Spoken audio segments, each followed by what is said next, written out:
العبارة في الشجارة.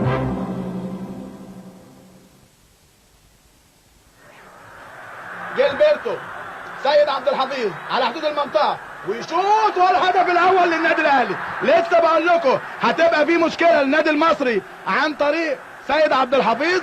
سند سيد ودخل على حدود المنطقة وحطها أرضية زاحفة عشان يبقى الهدف الأول للنادي الأهلي في الدقيقة 15.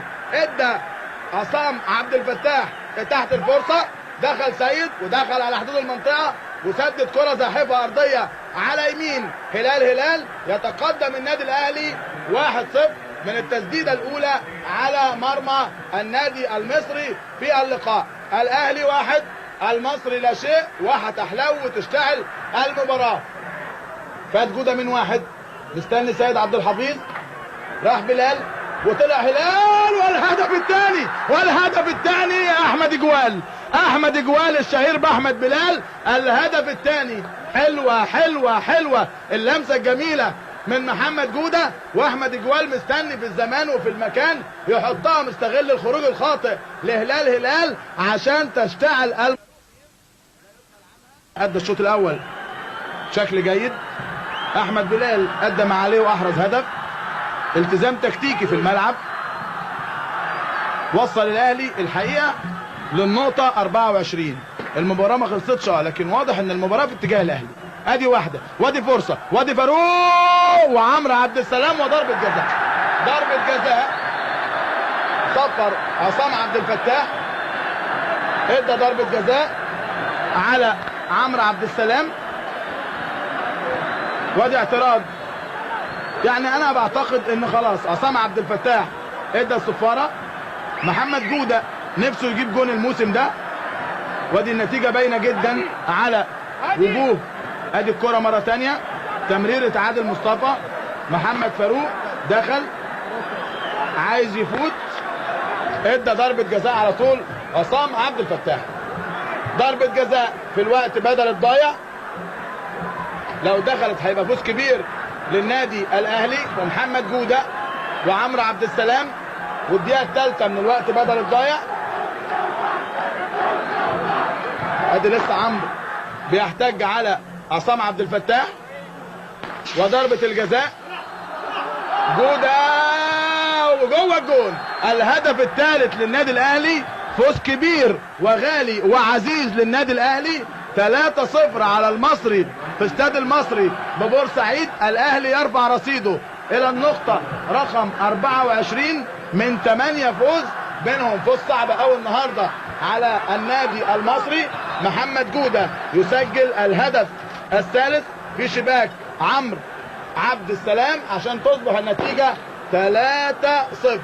نتيجة تقيلة جدا على المصري، ونتيجة مستحقة الحقيقة للنادي الاهلي. فوز مستحق للاهلي، وسعادة وبعدها سعادة لجماهير النادي الاهلي بالهدف الثالث لمحمد جودة. الاهلي هيبقى شعار الدوري مين يقدر على الاهلي. الفوز الثامن على التوالي. على رأي جمهور الاهلي بيقول لك نلعب جوه نلعب بره، النادي الاهلي هو وقتي. جودة على طول، وادي جماهير المصري انقلبت تماما على فرقتها. ياخد حسام غالي، طلع له عادل مصطفى وتسلل على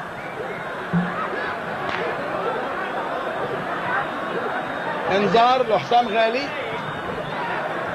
يعني بنشيد بيك يا حسام، بنقول عامل مباراة ممتازة. ادي النتيجة باينة خالص على وجوه. اداله طرد حسام غالي، وهيكلفه غالي الحقيقة، هيكلفه كتير جدا ولا ليها داعي. الاهلي كسبان 3 والمباراة خلصت ومفيش ادنى مشكلة، واحتجاج بلا داعي. وادى عصام عبد الفتاح انذار في انذار، وطلع حسام غالي.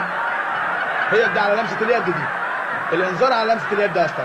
ادي سيف داوود، عبد الله رجب ويشوط، وهدف جميل للنادي المصري. هدف الشرف للنادي المصري عشان تصبح النتيجة 3-1. صاروخ من عبد الله رجب، لكن خلاص سبق السيف العزل اهي. ده اللي بيحاول عليها وبيلعب عليها النادي المصري من بدايه اللقاء، صاروخ الحقيقه، وبرضه خناقه بدون داعي مش عارف ليه. المباراه ماشيه كويس ووصلنا للدقيقه الخامسه من الوقت بدل الضايع، وشد عصبي بدون داعي. جون حلو قوي من عبد الله رجب في المقص الشمال على شمال امير عبد الحميد، في مباراه حملت طعم الفوز للنادي الاهلي. ادي التسديده الجميله على شمال امير لا يسأل عنها، زي ما كده عمرو عبد السلام لا يسأل عن الهدف اللي في مرماه من ضربه جزاء. واعتقد هنلعب ضربه البدايه ونلم ورقنا خالص ونقول للنادي الاهلي مبروك الثلاث نقاط، مبروك قمه الجدول ب 24 نقطه. وفعلا يطلق حكمنا الدولي عصام عبد الفتاح صفاره النهايه بفوز غالي جدا للنادي الاهلي 3 والمصري 1. احرز الاهداف سيد عبد الحفيظ الدقيقه 15، احمد بلال الدقيقه 43، محمد جوده الدقيقه 93.